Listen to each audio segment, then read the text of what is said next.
안녕하세요. 저는 경기도에 사는 30대 여성입니다.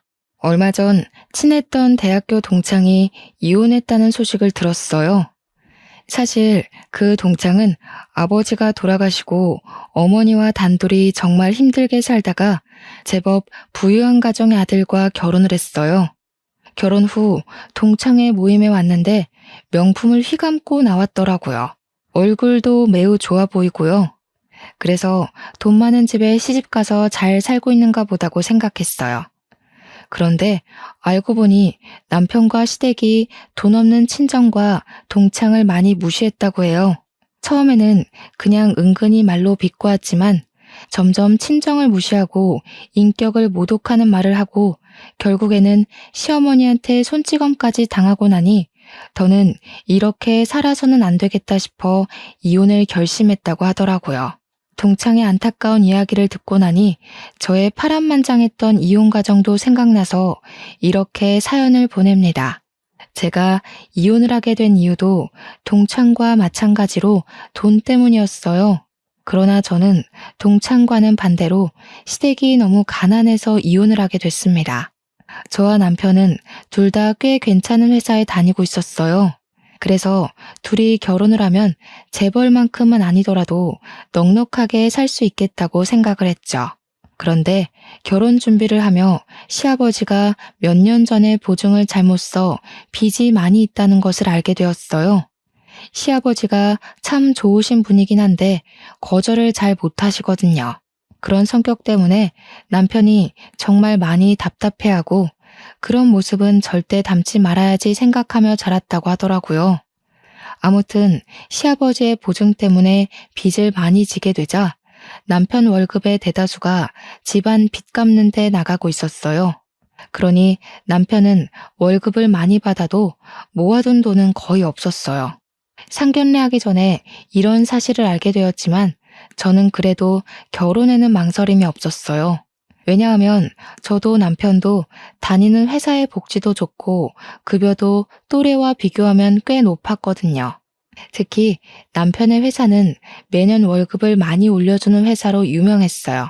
그래서 시댁의 빚 문제는 둘이서 힘을 모으면 충분히 해결해 나갈 수 있다고 생각했죠. 결혼을 준비하며 신혼집을 구해야 하는데 남편이 모은 돈이 없고 제가 가진 돈으로도 집을 사기에는 조금 부족한 상황이었어요. 그런다고 굳이 대출을 받고 싶진 않았어요. 그래서 많은 고민 끝에 우리는 제 명의로 된 오피스텔에서 살기로 했어요. 그 오피스텔은 제가 20살이 되던 해에 성인이 된 기념으로 부모님께 받은 선물이었어요. 일단 둘 다 집을 새로 구할 만큼 넉넉한 돈이 없으니 돈이 모일 때까지 그 오피스텔에 들어가 살기로 한 것이죠. 이 오피스텔은 풀옵션이라 딱히 살 가전제품도 없었어요. 결혼하며 남편이 산 것이라고는 자신의 취미를 위해 산 80인치의 TV와 책상, 최고급 의자, 고성능의 컴퓨터가 다였어요. 사실 남편은 집에서 영화 보고 게임하는 것을 좋아하거든요. 그래서 모니터도 가장 큰 것으로 컴퓨터도 항상 고성능으로 사곤 했어요. 그래도 저는 너무 행복했어요. 비록 남편에게 커플링밖에 받은 것이 없지만 남들은 결혼하며 혼수에 뭐에 돈이 많이 든다고 하던데 저는 정말 결혼식에 신혼여행 비용 말고는 돈이 거의 안 들었거든요. 무엇보다 그 당시에 저는 이런 것들이 하나도 보이지 않을 정도로 너무 사랑했어요. 그러나 친정엄마는 결혼하는 것에 대해 그다지 마음에 들지 않게 생각하셨어요. 아무리 그래도 그냥 친구랑 동거하는 것도 아니고 명색이 결혼인데 내 명의로 있던 오피스텔에서 살고 사위라는 것은 아무 준비도 하지 않는 모습이 마음에 들지 않는다고 하시더라고요. 그래도 저는 남편이 회사에서 평판도 좋고 성실한 이미지라고 우리 정말 행복하게 잘 살 수 있다고 이야기하며 엄마를 설득했어요. 그때 엄마의 말을 들었어야 했는데 듣지 않았다가 결국 이렇게 이혼녀가 된 것이 참 후회스럽네요. 아무튼 우여곡절 끝에 결혼하고 처음에는 정말 좋았어요. 시댁 식구들도 잘해주시고 남편도 정말 잘해줬어요. 하루하루 행복하게 살아가던 중 시댁이 오피스텔 근처로 이사를 왔어요. 마침 근처 아파트가 아주 저렴한 가격에 나오기도 했고, 혹시 나중에 아이가 생기면 아이가 4살이 될 때까지는 아이를 봐주시겠다면서요. 저는 안 그래도 아이 생기면 이 좋은 회사를 간둬야 하나 걱정을 많이 했는데, 제가 그런 부탁을 하기도 전에 먼저 그리해 주신다는 말씀하셔서 정말 감사했어요. 시댁이 이사를 오고 얼마 지나지 않아 코로나가 급속도로 퍼지기 시작했어요. 유례없던 전염병에 학교도 비대면으로 전환되자 우리 회사도 정부의 방침에 따라 주 4회 재택근무로 전환되었어요. 집에서 한창 일하고 있던 어느 날 시어머니한테 전화가 왔어요. 병원 약을 타러 가야 하는데 날씨가 너무 더워서 도무지 못 가겠다면서 바쁘지 않으면 차 좀 태워달라고 하셨어요. 어차피 급한 일은 다 처리했던 터라 저는 알겠다고 하고 시댁에 가서 시어머니를 모시고 병원을 향했어요. 어머니, 진료는 잘 받으셨어요? 여기서 수납하면 된대요. 그래? 얘야. 근데 내가 지금 화장실이 너무 급해서 그런데 화장실 좀 다녀올 테니 네가 계산 좀 해놔라. 좀 있으면 퇴근 시간이라서 차 막히잖니. 부탁한다. 시어머니는 제게 병원비 계산을 맡기고 화장실로 가셨어요. 약국에서도 수납해야 하는 순간 갑자기 급한 전화가 왔다며 약국 밖으로 나가시더라고요. 예상치 못한 상황들에 약간 당황했지만 시어머니도 내 가족인데 이깟 병원비와 약값 한 번 못 내나 싶어 군말 없이 10만 원가량을 제가 다 결제했네요. 시어머니는 당연히 제가 돈을 냈겠거니 하고 생각하셨는지 병원비나 약값에 대해서 그 어떤 말씀도 하지 않으시더라고요. 시어머니를 집에 모셔다 드리고 집에 오니 남편이 퇴근해 있었어요. 어디에 갔다 오냐길래 오늘 있던 일들을 이야기했어요. 사실 오늘 집에서 일하는데 어머니한테 전화 오더라고. 병원에 좀 데려다 달라고. 급한 일은 다 처리했으니 알겠다고 하고 갔지. 갔는데 병원비랑 약값 거의 한 10만 원 정도 나왔는데 그거 다 내가 냈어. 엄마는 지갑 안 가져가셨대? 그건 아니고 병원비 계산할 때는 갑자기 화장실에 가시고 약값 계산할 때는 급한 전화 있다고 받으시러 나가시더라고. 거기서 수납하는 곳 앞에서 멀뚱히 서 있기도 좀 그래서 내가 다 계산했지. 그래? 잘했네. 그런데 뭔가 조금 기분이 이상하더라고. 우리 엄마라면 내가 병원비를 낸다고 해도 절대 안 된다고 그러실 테고 혹시나 내가 계산을 하게 되면 반드시 병원비만큼의 뭐라도 사서 주시는데 그냥 당연히 내가 병원비를 내는 것처럼 되어버리니 조금 그랬어. 지금 우리 엄마한테 나가는 병원비가 아깝다는 거야? 와, 우리 엄마도 이제 가족이야. 솔직히 우리 엄마가 네 생각해서 아이 갖고 하면 회사 생활하는데 힘들까봐 아는 사람 아무도 없는 우리 집 근처로 이사까지 오셨는데 좀 야박하네. 그 정도도 못 해드려? 실망이야. 저는 솔직히 10만 원이 아깝지는 않았어요. 그런데 이런 상황이 한 번, 두 번 반복되면 언젠가는 시댁에서 필요한 돈들을 우리가 부담하는 것이 당연시되지 않을까 하는 마음에 말을 꺼낸 거였거든요. 사실 우리도 지금이야 돈을 잘 벌지만 아이 없을 때 차곡차곡 모아놔야 나중에 아이가 크고 돈 많이 들 때 넉넉하게 키울 수가 있잖아요. 그런 생각에서 한 말인데 남편은 그저 화만 내며 속 좁은 사람 취급을 하니 섭섭하더라고요. 그런데 또 남편의 입장에서 생각을 해보면 자기 엄마에게 다른 돈도 아니고 병원비와 약값으로 생색내는 것처럼 보일 수도 있겠다는 생각이 들더라고요. 그래서 남편에게 내가 생각이 짧았다고 미안하다고 사과를 했어요. 중복을 하루 앞둔 어느 무더운 여름날이었어요. 그날도 집에서 더위와 씨름을 하며 일을 하고 있는데 시어머니한테 전화가 오더라고요. 내일이 복날이니까 삼계탕을 해먹자고 같이 닭이랑 이것저것 재료를 사러 가자는 거예요. 저는 시어머니를 모시고 근처 대형마트에 갔어요. 삼계탕 재료만 사신다던 시어머니는 삼계탕 재료에 각종 반찬거리, 집에 큰 솥단지가 없다며 대용량 곰솥 냄비, 가격이 저렴하다며 프라이팬과 각종 주방용품, 화장실에 수납장이 고장났다며 미니 수납장까지 고르시더라고요. 쇼핑카트에 한가득 싣고 계산을 하려고 줄을 섰어요. 아, 얘야, 내가 지갑을 두고 왔네. 너 지갑 가져왔지? 네, 지갑 가져오긴 했어요. 그래, 네가 좀 내라. 나는 화장실 좀 다녀오마. 저희는 이미 카트에 짐을 가득한 상태라 다시 일일이 가져다 놓을 수도 없어 어쩔 수 없이 제 카드로 결제를 했어요. 요새 장바구니 물가 얼마나 비싼지 아시죠? 삼계탕 재료만 해도 10만 원이 넘는데 이것저것 생활용품에 주방용품까지 사고 나니 거의 40만 원이 넘게 나왔습니다. 어쩔 수 없이 그걸 제 카드로 결제했고요. 저는 그 많은 짐을 싣고 시댁에 도착해서 짐 정리를 도와드리려고 같이 집으로 들어갔어요. 시어머니는 삼계탕 재료를 정리하기 위해 장볼 때 들고 계시던 가방을 바닥에 두셨어요. 그런데 가방 안에 시어머니의 지갑이 보이는 것이 아니겠어요? 그걸 발견한 제 모습을 본 시어머니는 당황한 표정을 지으시더라고요. 어머, 내 정신 좀 봐. 아, 내 지갑이 가방에 있었네? 가방에 지갑이 있다는 거 모르셨어요? 아까는 분명히 안 보였는데. 요새 내가 이렇게 정신이 없지 뭐니. 다음에는 내가 꼭 내마. 이렇게 얘기하시는데 다시 장본 비용을 제게 달라고 하기도 뭐하고 또 얘기하는 것도 뭔가 쫌생이같이 보여서 그냥 그러려니 하고 넘겼어요. 남편에게도 아무 말 하지 않았고요. 그렇게 제가 재택근무를 하는 동안 한 달에 한 번에서 2번 정도 불려가서 시장 보는 비용, 병원 비용을 다 제가 냈어요. 그래도 꾸준히 저도 돈을 적지 않게 벌고 있었고 남편도 안정적으로 벌고 있어서 여기에 대한 부담이 그리 크지는 않았어요. 그렇게 해가 바뀌고 1월이 되었어요.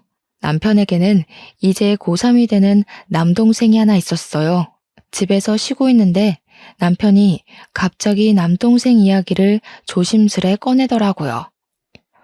이번에 진수 고3 되는 거 알지? 근데 진수가 집에서 공부가 안 된다고 독서실에 다닌다네? 그래?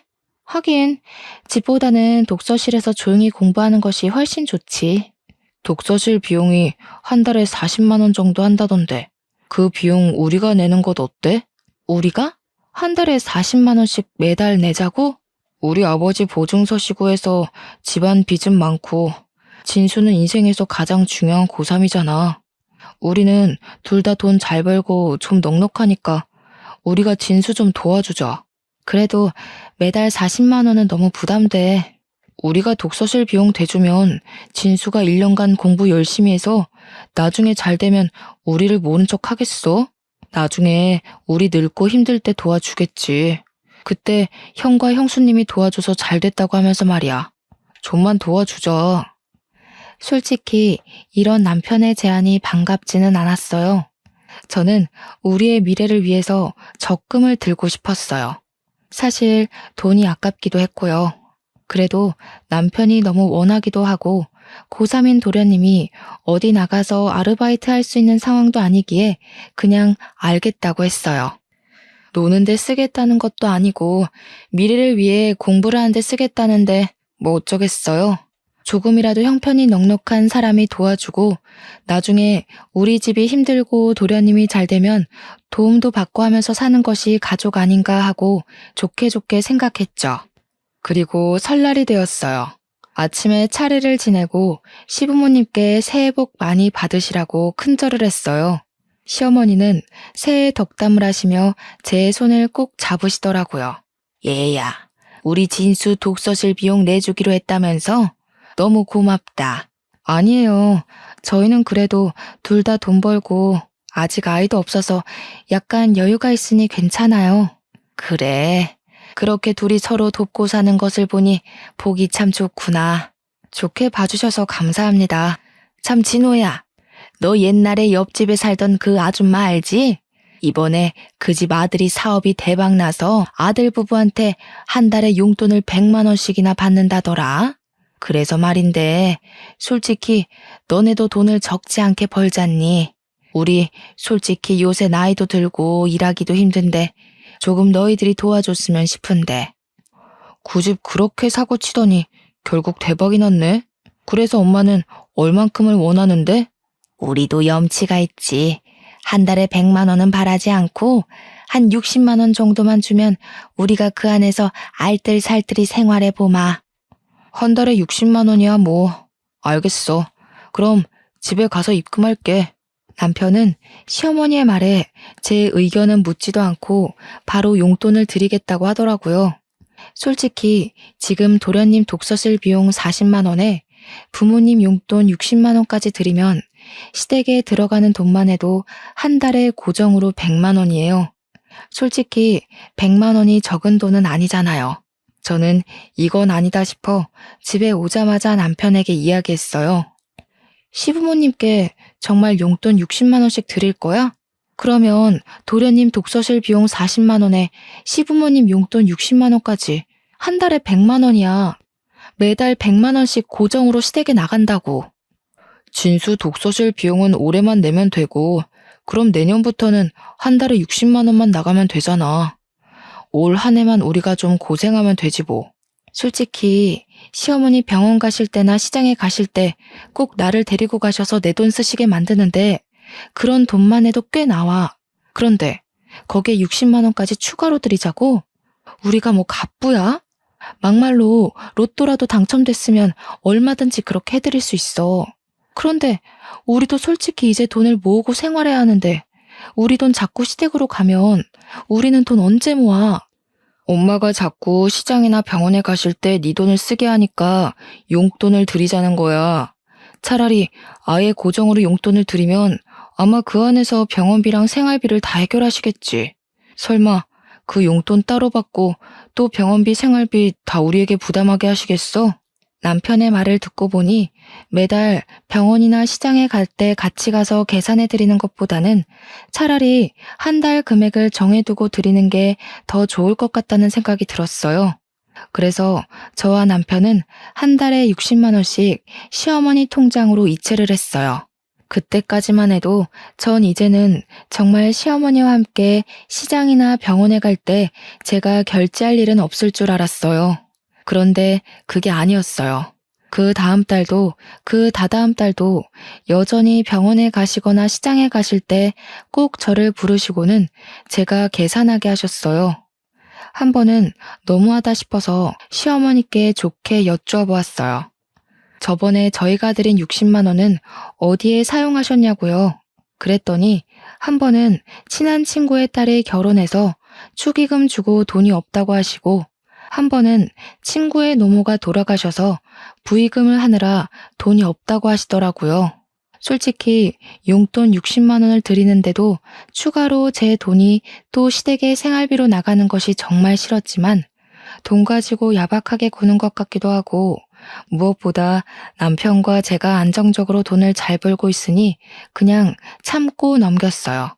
그렇게 평안하지 못했던 설이 지났어요. 남편은 설이 지난 이후로 회사가 많이 바빠졌다는 이유로 야근과 주말 특근이 잦아졌어요. 그 전에도 야근하기는 했지만 많아야 일주일에 2번이었는데 일주일 내내 야근을 하더라고요. 반면 우리 회사는 여전히 재택근무를 하고 있었어요.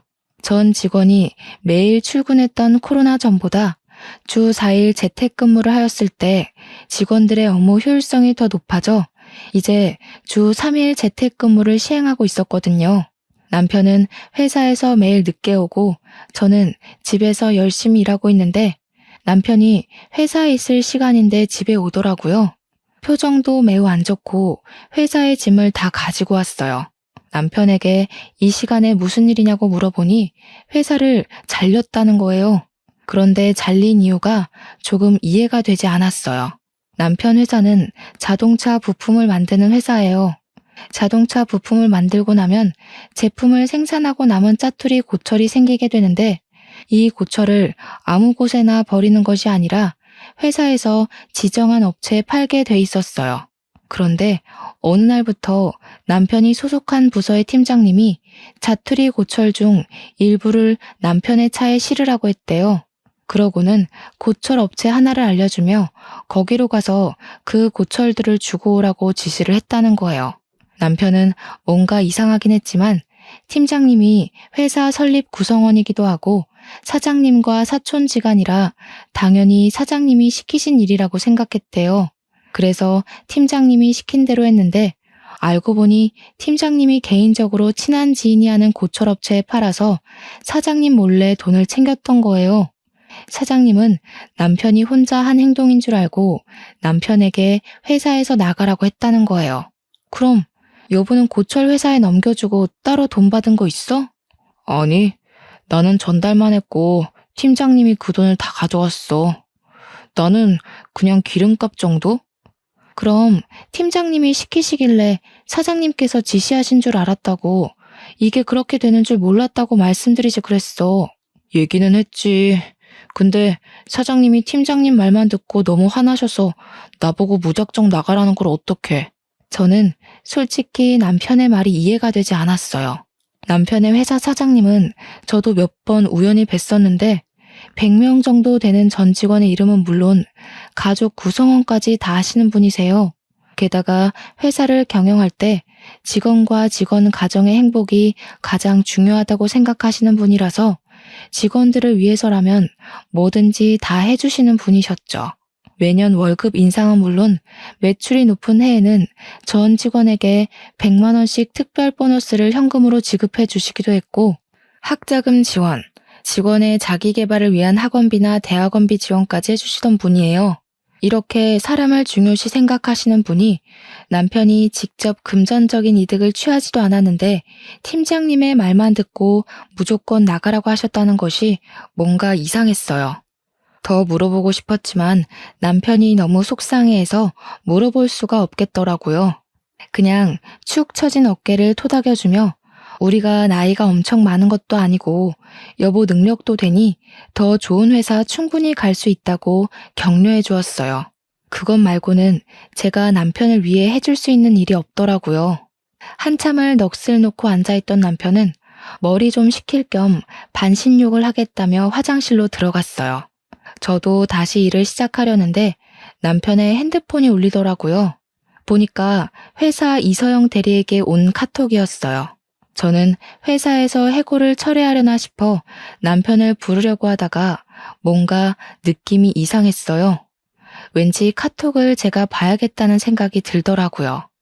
카톡을 본 순간 판도라의 상자가 열렸어요. 이서영 대리와 나눈 이전의 카톡은 연인들이 하는 내용으로 가득했어요.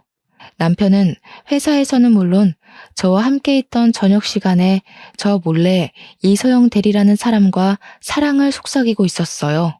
카톡의 내용을 보니 제게는 야근한다고 하고 회사를 마치고 같이 저녁을 먹고 영화를 봤더라고요.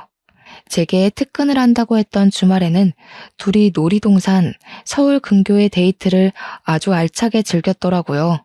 게다가 얼마 전에는 회사 차장님 어머님의 장례식이라고 1박을 하고 왔었는데 그날은 남편과 이서영 대리 둘이 펜션을 잡고 놀러 간 것이었어요.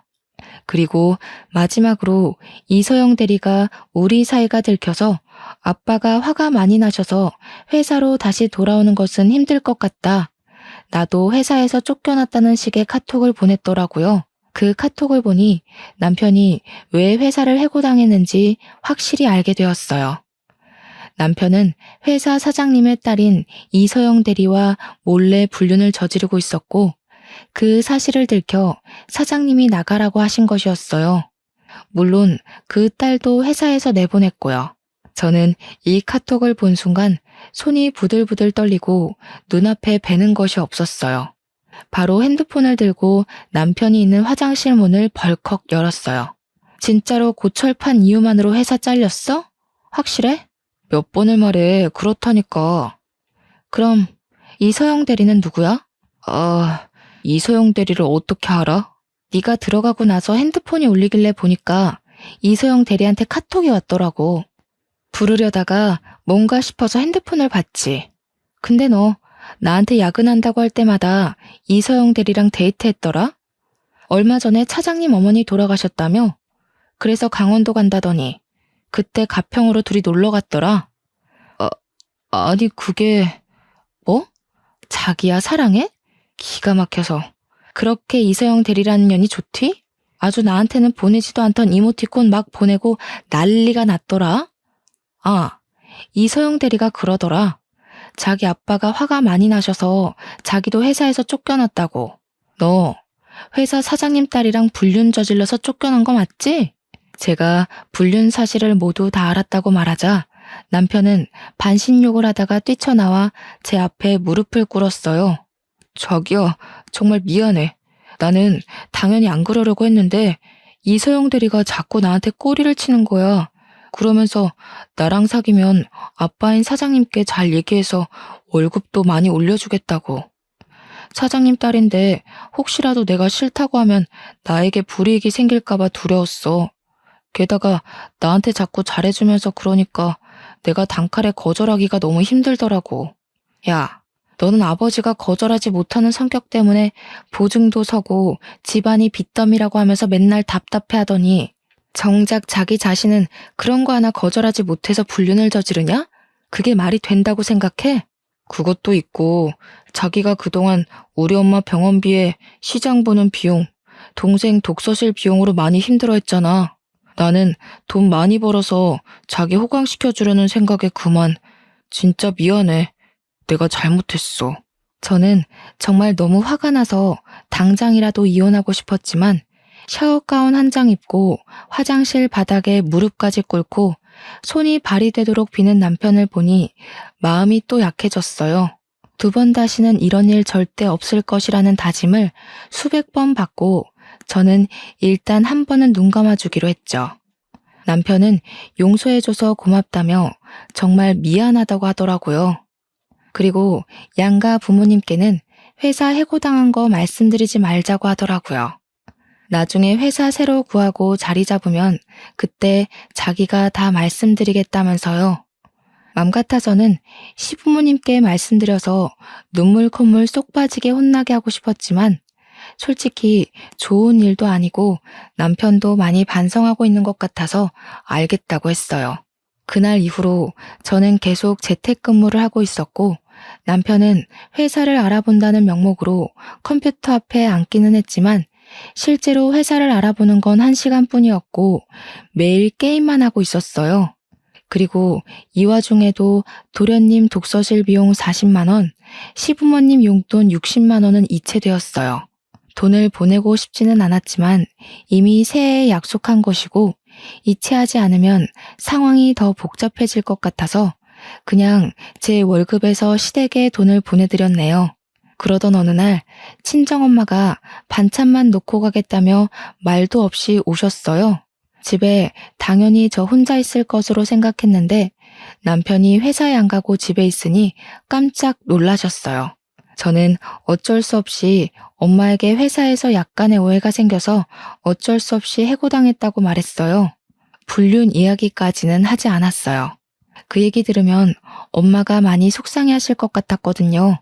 자세한 이야기는 하기 좀 그러니 그냥 조용히 눈 감아달라고.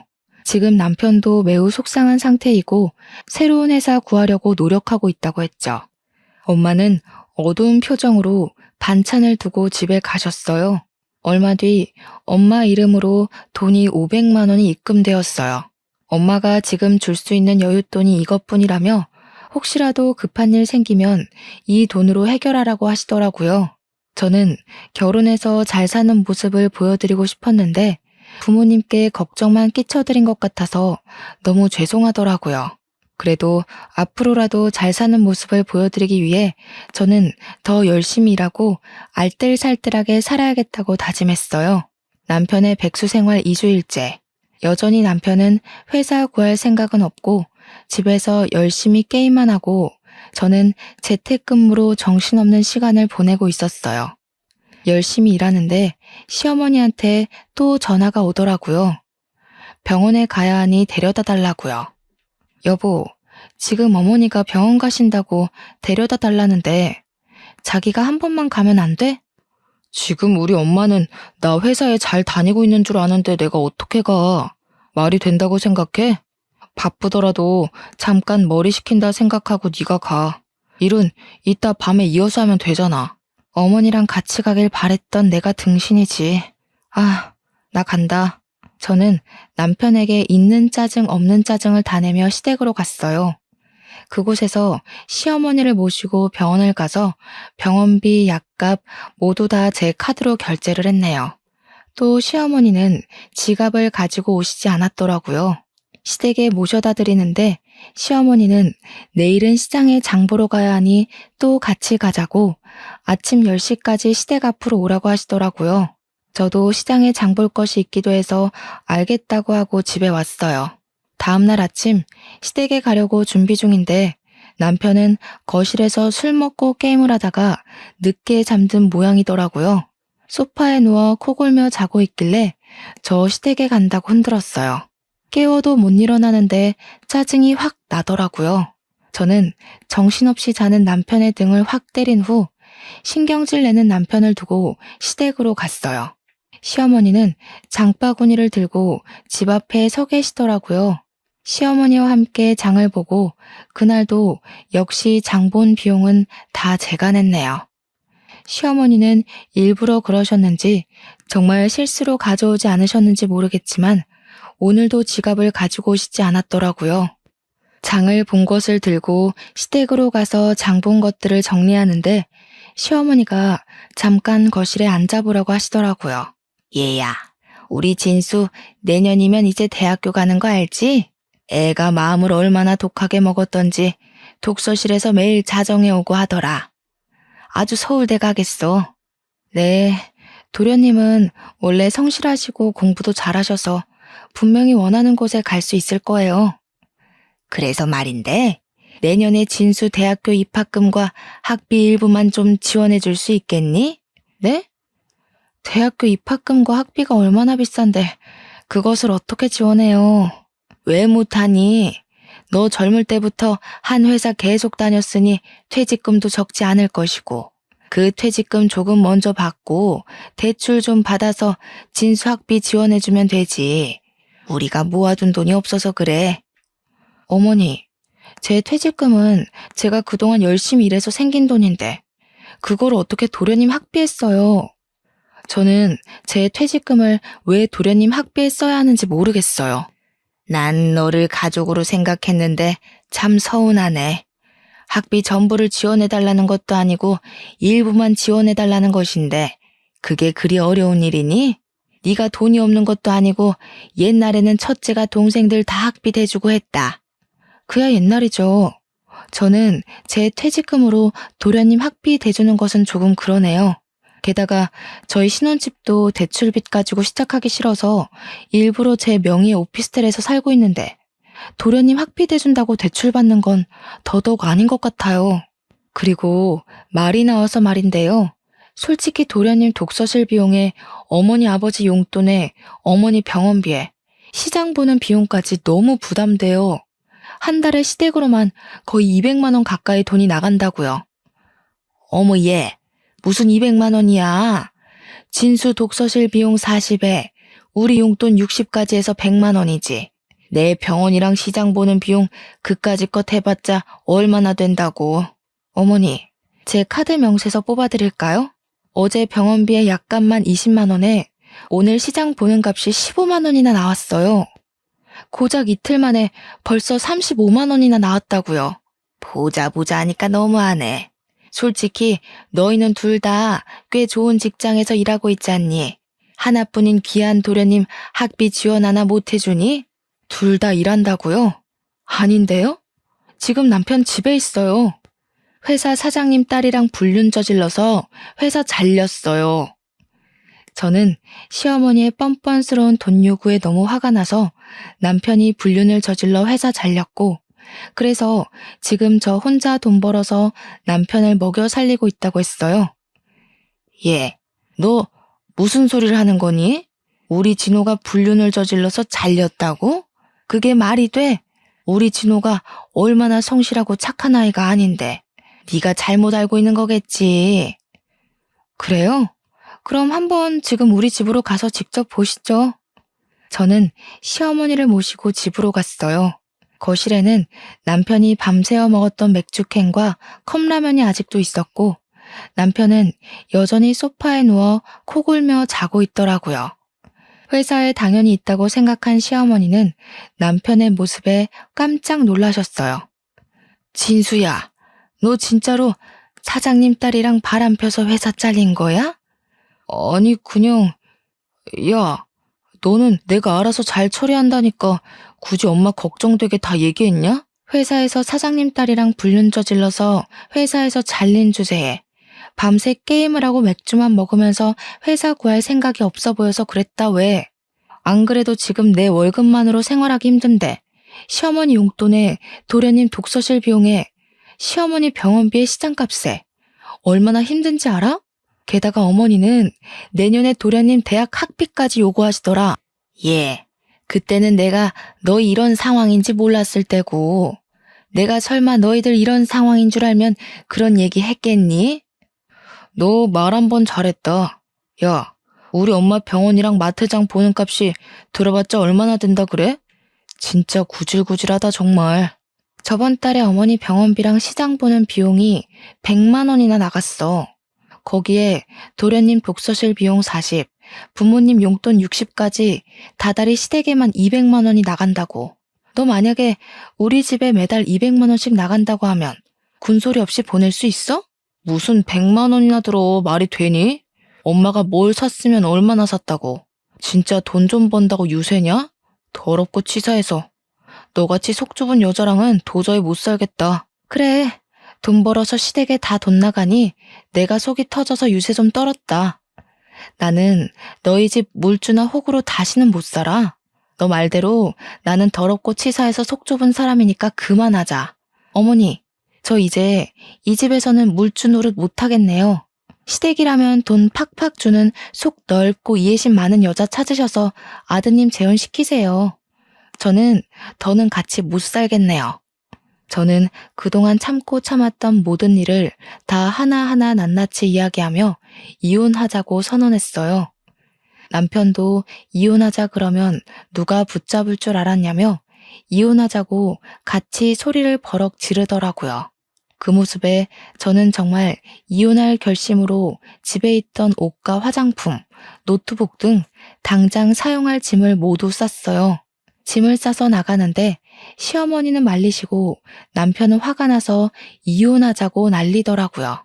지금 저 말리셔도 소용없어요. 전 이미 마음 확실히 정했고 이혼하겠습니다. 아, 그리고 너 이 오피스텔 제 명의로 되어 있는 거 알지? 딱 일주일 줄게. 일주일 동안 네가 산 TV, 컴퓨터, 책상 싹 다 치워놔. 일주일 뒤에도 그래도 있으면 다 팔아버릴 거야. 알겠어? 저는 그 길로 바로 친정으로 향했어요. 엄마는 갑자기 온 짐을 챙겨서 온 저를 보며 깜짝 놀라셨어요. 저는 엄마에게 사실 남편이 회사 사장님 딸과 불륜을 저질러서 해고당한 이야기부터 그동안 시댁이 힘들다는 이유로 도련님 독서실 비용에 시부모님 용돈에 병원비에 시장 보는 비용까지 매달 200만 원가량이 시댁으로 갔다고 말씀드렸어요. 엄마는 제가 그동안 살아온 이야기를 듣고 많이 속상해 하셨어요. 그래도 아이가 생기기 전에 이렇게 헤어진 것이 다행일지도 모른다며 제 나이가 많은 것도 아니고 아직 안정적으로 일하고 있으니 괜찮다고 다 잘 될 것이니 걱정하지 말라고 하셨어요. 게다가 한 번 불륜 저지른 사람 언제든지 또 할 수도 있다며 그냥 지난 결혼 생활들 깔끔하게 잊고 제 마음이 가는 대로 살라고 하시더라고요. 엄마는 무덤덤하게 이야기하셨지만 가정의 행복을 가장 중요시 생각하는 엄마에게 잘 사는 모습을 보여드리지 못하고 못난 모습만 보여드린 것 같아 너무 죄송하더라고요. 친정집에 들어와 산 지 일주일이 지났어요. 그동안 남편은 아무 연락이 없길래 저는 당연히 이혼할 생각에 연락이 없는 줄 알고 이혼 서류를 작성해서 오피스텔로 갔어요. 가보니 거실은 맥주캔, 컵라면, 먹다 남은 과자로 난장판이고 남편은 여전히 게임을 하고 있었어요. 친정 갔다 왔어? 제가 들어왔는데도 당황한 표정 하나 없이 쳐다보지도 않고 모니터만 응시한 채 게임을 하고 있는데 정말 화가 머리 끝까지 나더라고요. 그래서 저는 두꺼비 집을 내려 하던 게임을 강제 종료시켰어요. 야, 지금 뭐 하는 짓이야? 내가 이혼하자는 거 장난인 줄 알았니? 난 너에게 너의 짐 챙길 수 있는 일주일이라는 기한을 줬어. 근데 왜 여태 여기 있어? 너야말로 지금 여기서 뭐 하는 짓거리야? 당장 나가, 당장. 너 지금 안 나가면 네가 그렇게 사랑하는 컴퓨터, 모니터, TV 다 집어 던져버린다. 에이, 우리 여보 왜 그래? 그렇게 화가 많이 났어? 내가 다 잘못했어. 이제 정말 정신 차리고 게임도 안 하고 회사 빨리 알아볼게. 우리가 무슨 이혼이야. 이혼하지 말고 우리 다시 행복하게 같이 살자. 응? 남편이 아무 일도 없었던 것처럼 알랑방귀를 끼며 제게 이야기하는데 저는 정말 너무 화가 나서 온몸이 부르르 떨리고 눈이 뒤집힐 것 같더라고요.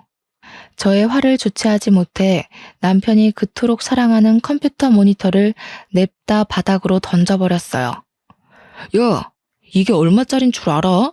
너 지금 뭐 하는 짓이야? 진짜 돈만 밝히고 무식하기는. 아무리 화난다 해도 모니터를 집어 던져버리냐? 나도 너처럼 무식한 싸움꾼 아내 필요 없어. 당장 이혼해. 저는 남편의 말에 화가 더 많이 나서 이번에는 컴퓨터 본체를 바닥으로 던졌어요. 말 한 번 잘했다. 나 원래 돈만 밝히고 무식하고 싸움꾼이야. 어디 보자. 여기에 네가 사온 물건이 또 뭐가 있더라? 아, 저 80인치 TV도 네가 사왔었지? 저기 망치 있는데 TV를 망치로 때리면 어떻게 되는지 한번 봐볼까? 저는 창고로 가서 망치를 꺼내왔어요. 그리고 정말 망치로 TV를 때리려고 했어요. 남편은 이제야 사태의 심각성을 깨닫고 망치를 들고 있던 저의 팔을 잡더라고요. 제발 그만해. 화 좀 삭혀. 이게 지금 얼마짜린데 다 부수고 있어. 내가 눈앞에서 사라지면 그냥 둘 거지? 나 잠시 시댁에 갔다가 내일 다시 올 테니까 화 좀 풀어. 그리고 우리 다시 얘기하자, 응? 제발 TV는 그냥 둬. 절대 부수면 안 돼? 네가 지금 시댁에 가 있다 해도 우리 이혼 사실은 변하지 않아. 그리고 지금 저 컴퓨터 TV 다 합쳐도 그동안 너네 부모랑 동생이 나한테 뜯어간 돈보다 작을 것 같은데 내가 훨씬 더 손해 아닌가? 어차피 내가 손해니까 저 TV 다 부셔도 되겠다. 그치? 제발 그만해. 그러다가 너 진짜 나도 치겠어. 지금 내가 이성을 더 잃으면 정말 너를 이 망치로 때리고 뉴스에 나올 수도 있을 것 같거든? 그러니까 내가 진짜로 그렇게 하기 전에 당장 너네 집으로 꺼져. 그리고 너네 부모한테 가서 우리 이혼한다고 확실히 다 얘기해. 알겠니? 남편은 이성의 끈을 겨우겨우 붙잡고 있는 저를 두려운 눈빛으로 보며 도망치듯이 나갔어요. 저는 남편이 나가자마자 80인치 TV도 망치로 때려 부셨어요. 이걸로는 분이 풀리지 않아 게임할 때 불편하다고 샀던 100만 원짜리 의자도 부수고 책상 다리도 하나 부서뜨렸죠.